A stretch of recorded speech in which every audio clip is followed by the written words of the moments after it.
Internet. Alors aujourd'hui, je vais vous parler des films ou scènes de braquage. Mais voilà, le problème c'est qu'il y en a beaucoup trop. En effet, le film de braquage ou la scène de braquage existe depuis la nuit des temps en fait au cinéma. Et quand je dis ça, c'est que l'un des premiers films du cinéma et matrice du cinéma américain, on peut le dire, est un film de braquage. Il s'appelle The Great Train Robbery, ou le braquage, le vol du Grand Rapide. Un des tout premiers films du cinéma, et déjà dans l'univers des braqueurs. Ce qui donc me confirme que c'est quelque chose de très cinématographique, le braquage. Donc je me suis dit au départ, je vais vous faire un top 3 des meilleurs films ou scènes de braquage de banque au cinéma. Mais les braquages de banque au cinéma, c'est pareil, il y en a 150 000. Et finalement, on pourrait les ranger dans deux catégories.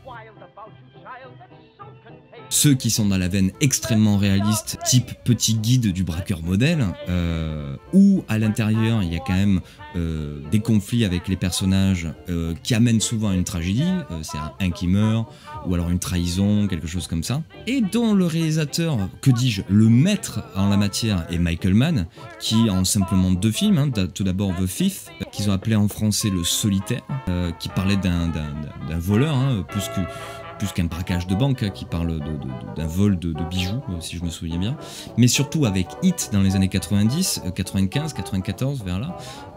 Hit, tout simplement, c'est le film qui a donné le ton pour tous les films de braquage, scènes de braquage qu'il y a pu avoir après.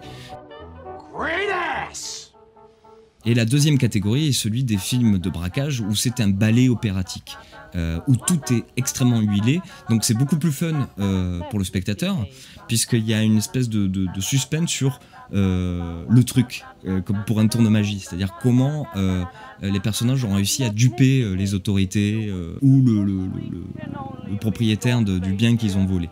En cela, je pense particulièrement à John McTiernan, qui, malgré tout, si on y pense bien, a fait au moins 3 films de braquage, Die Hard 1, Die Hard 3 et l'affaire Thomas Crown, et qui à chaque fois en fait montre ces braquages-là comme quelque chose d'extrêmement intelligent, extrêmement réfléchi, et qui a une double face, c'est-à-dire qu'on croit à chaque fois qu'il se passe quelque chose, mais en fait derrière il y a quelque chose de beaucoup plus intelligent qui se fait.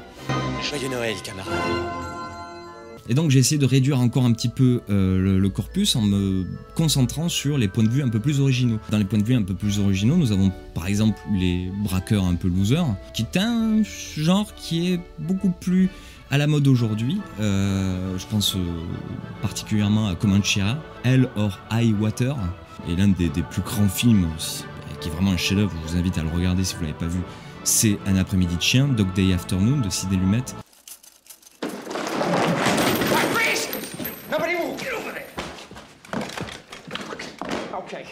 Mais je me suis pas attardé pour faire un top 3 dans ce point de vue là, je me suis attardé sur un autre, et je vous propose donc le top 3 des meilleurs films ou scènes de braquage où on voit pas le braquage. Bon, peut-être que je ferai une intro un peu moins longue la prochaine fois. Et donc, numéro 3, la scène d'introduction, ou la première scène de Drive de Nicolas Winding Refn. Alors ce n'est pas que dans cette scène qu'on ne voit pas le braquage, c'est dans tout le film, puisque c'est un film qui s'articule, comme son nom l'indique, sur le personnage du driver, interprété par Ryan Gosling, un personnage qui a déjà été vu dans d'autres films, qui est une sorte de stéréotype au cinéma, et qui est aujourd'hui au centre de Baby Driver, d'Edgar Wright, mais qui est un personnage qui, pour mémoire, a eu vraiment ses heures de gloire, entre guillemets, dans The Driver de Walter Hill, film matrice de ces 2 films que je viens de vous parler, Baby Driver et Drive.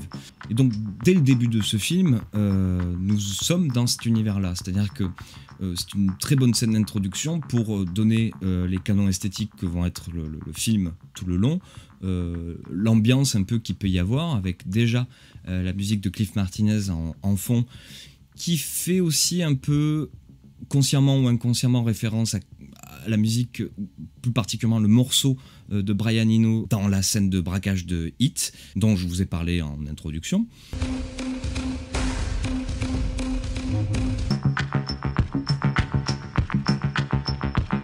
Et donc dans cette scène d'intro, pour ceux qui ne l'auraient pas vu, On suit Ryan Gosling qui fait son boulot régulier de chauffeur pour les braquages, qui donc prend les braqueurs, les amène devant l'entrepôt ou la banque qu'ils vont braquer, les récupère et doit ensuite semer la police pour pouvoir partir incognito de la scène de crime. Ça paraît simple à dire comme ça, mais cette scène est un petit bijou de mise en scène, il faut le dire. J'ai aujourd'hui quelques réserves sur Refn en tant que metteur en scène, puisque je trouve qu'il s'est fait un peu gangréner par sa propre mégalo. Ses films sont esthétiquement assez boursouflés et grand honneur à lui, hein. Il pose au spectateur le contrat de dire vous m'acceptez pas, moi je fais mon film comme je le pense. Mais je me permets de penser personnellement qu'au vu en tout cas de cette scène, Refn pourrait être, avec un peu plus d'humilité, un réalisateur béton et très populaire. À l'instar d'un McTiernan, ou peut-être pas jusque-là, parce que McTiernan est quand même un génie, mais en tout cas, c'est une première scène qui est extrêmement efficace. C'est une scène qui a des petites idées très très fun et très payantes pour le spectateur.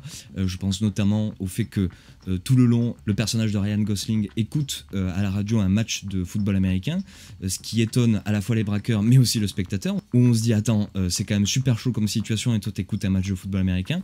Mais il s'avère que ce football américain dirige la mise en scène de manière un peu ironique, donc fun, avec le côté il prend le ballon, il court, il sème ses partenaires, bon, voilà.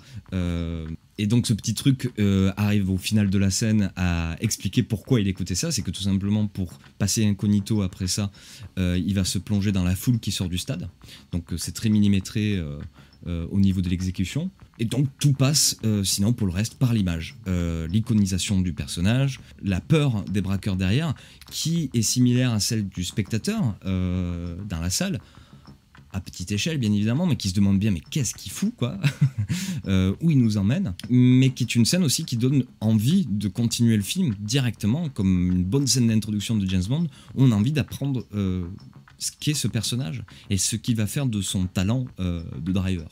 Et c'est là où j'ai un peu de recul sur ce film-là, que j'avais beaucoup aimé à l'époque, de me dire que tout simplement le film n'y répond pas. Ça devient une espèce d'encéphalogramme plat au niveau de la description de ce personnage. Jusqu'à la fin, on ne comprend pas ce qui se passe dans sa caboche. C'est un peu autiste comme film, quoi. Et ça, j'en suis persuadé que c'est Refn qui a voulu absolument ne rien dire, au vu du film qu'il a fait juste après, que j'aime beaucoup pourtant, hein. Only God Forgives, qui pareil ne donne absolument aucune clé au spectateur pour comprendre, donc pareil, t'acceptes ou t'acceptes pas. Mais donc cette première scène d'introduction qui ne montre pas le braquage et d'un suspense et d'une maîtrise formelle quasi parfaite. Et numéro 2, le film que les quelques cinéphiles du fond auraient pensé que ça allait être le premier, mais le premier est beaucoup plus étonnant, c'est Reservoir Dogs de Quentin Tarantino. Donc voilà, il n'est pas premier, mais ça reste quand même le film de braquage sans braquage. Le film se concentre finalement sur la conséquence de ce braquage-là, et le fait qu'il y a une taupe au milieu de cette bande de braqueurs, puisque c'est un braquage qui a mal tourné. Et donc voilà, dès son premier film, Quentin Tarantino pose sa vision très marginale par rapport au reste du cinéma, bien que faisant référence à l'ultime Razzia dans sa construction de Stanley Kubrick. C'est un film en effet qui pose tout de suite le style Quentin Tarantino, qui finalement, si on devait le résumer à juste ce film-là, prend des archétypes de cinéma, des sujets qui sont hautement cinématographiques et qui finalement, et je suis désolé de le dire, y insère de la théâtralité dedans, c'est-à-dire de longs dialogues et souvent des endroits clos, puisque bon, une certaine critique a pu réduire Les 8 salopards à un Reservoir Dogs western. Oui, il y a le huis clos va très bien à Quentin Tarantino, il adore ça. Et dans Reservoir Dogs, il se fait donc plaisir. Et si on devait choisir une scène en particulier dans mon thème de braquage sans braquage, je prendrais la première scène, pas la scène d'introduction où il parle de Madonna et tout ça, mais celle qui démarre l'histoire, où ils entrent dans cet entrepôt, où il y a Mr. White et Mr. Orange qui est blessé, qui rentrent dans cet entrepôt où ils doivent tous se retrouver, et ensuite où il y a Steve Buscemi qui déboule, et où se passe une scène de tension où beaucoup de dialogues se disent et où le spectateur se demande qu'est-ce qui s'est passé, et en fait sont des dialogues qui ne sont pas là pour informer, qui est une façon finalement assez moderne, dans le sens large du terme, d'entamer une histoire, c'est-à-dire en la prenant en cours de route, et où le spectateur est finalement plus happé par qui sont ces personnages, qu'est-ce qu'ils sont en train de se raconter, et de s'imaginer, de fantasmer ce qui s'est passé, Et Tarantino joue sur ça tout le long du film, et c'est assez jouissif, il faut le dire. Surtout que ça arrive à des proportions dans cette scène-là qui est assez longue, au point où il se braque les deux personnages, Mr. Pink et Mr. White, jusqu'à l'arrivée de Mr. Blonde, qui donc fait un rebondissement dans le scénario. Donc voilà, Reservoir Dogs, si on devait prendre un film qui va totalement avec mon sujet, c'est-à-dire les films ou scènes de braquage où il n'y a pas de braquage, Reservoir Dogs, c'est à voir absolument si vous ne l'avez pas déjà vu. Et très jouissif pour ça. Et numéro 1, la scène mythique de Dirty Harry, l'inspecteur Harry en français. La fameuse scène où il sort sa punchline. I know what you're thinking. Did he fire 6 shots or only 5? C'est absolument énorme, c'est du cinéma pur gold quoi. Ça pourrait être un court-métrage, elle pourrait être isolée pour en faire un simple court-métrage. On comprend tout, à l'instar de la première scène de Drive, qui vient des années après, hein, puisque ce film-là date des années 70, 71 de mémoire. En une scène, on comprend comment fonctionne ce personnage qui a sa propre morale et qui est assez, on va dire, radical dans sa morale, Inspecteur Harry, et qui donc donne envie pour le spectateur de continuer l'histoire pour mieux comprendre ce personnage-là haut en couleur, on va dire. Et pour le coup, dans l'Inspecteur Harry, même ils en ont fait 50 000 films après, ils tentent d'y répondre, malgré que c'est un personnage assez dur. Et donc pour cette scène, qui est absolument mythique, c'est Don Siegel. Don Siegel qui est un réalisateur dont on oublie un peu le nom, même carrément aujourd'hui. La preuve, c'est que Sofia Coppola fait un remake de son film, tout le monde en a rien à foutre. C'est Les Proies qui va sortir là où Les Proies est un chef-d'œuvre véritablement de ces années-là.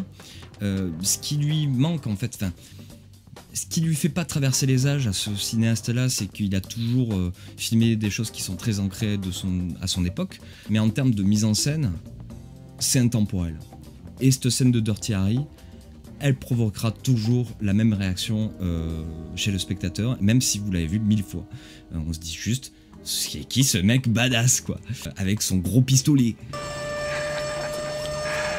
Donc une scène à analyser de tous les côtés pour apprendre ce que c'est la mise en scène. Qu'est-ce que c'est qu'avoir un point de vue original sur une scène vue et revue au cinéma, à savoir là un flic qui stoppe net un braquage. Et puis Clint Eastwood quoi. Clint Eastwood, mais quel acteur! Cinéma égale Clint Eastwood. Je veux dire, dès qu'on voit sa tête à l'écran, c'est du cinéma. Donc voilà, si vous n'avez pas vu Dirty Harry, il faut absolument le voir, ou du moins cette scène-là, parce que c'est une scène d'anthologie, qui n'est pas de l'esbrouf visuel ou de l'action à outrance, c'est juste comment tu poses ta caméra, comment tu prends ton point de vue par rapport à un scénario assez banal.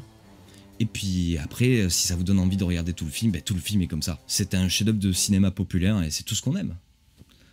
But Ian, this is a 44 Magnum, the most powerful handgun in the world, and would blow your head clean off. You've got to ask yourself one question. Do I feel lucky? Well, do you, punk? Donc voilà, c'est ainsi que se termine ce top 3 des scènes ou films de braquage où il n'y a pas de braquage. Putain, quel titre à la con. J'espère que ça vous a plu. N'hésitez pas à liker si vous avez liké, à partager si vous avez envie de partager avec vos amis. Il faut partager. Voilà, c'est un nouveau concept où je suis face cam et où je n'ai pas vraiment de ligne directrice. J'ai rien écrit pour cette vidéo-là. Donc j'aimerais savoir si ça vous emballe ou pas, s'il faut que je réduise un peu le temps ou alors qu'au contraire, je me sente libre d'aller encore plus loin dans mes délires. En tout cas, on devrait se retrouver très bientôt puisque je compte bien enchaîner ce type de vidéo là pour le mois d'août, puisque je vous fais terriblement poireauter pour un nouveau Playstop. Mais voilà, j'en ai écrit 1, 2, 3 et je suis pas satisfait. Tant que je suis pas satisfait à 100%, je ne sors pas de Playstop. Donc en attendant, moi ça me plaît plutôt bien de faire ce genre de choses là, à voir si vous ça vous plaît. En tout cas voilà, n'hésitez pas à liker, partager, c'est comme ça que je peux voir si ça plaît au grand nombre ou pas. Et en attendant, portez-vous bien, à très bientôt, ciao Internet.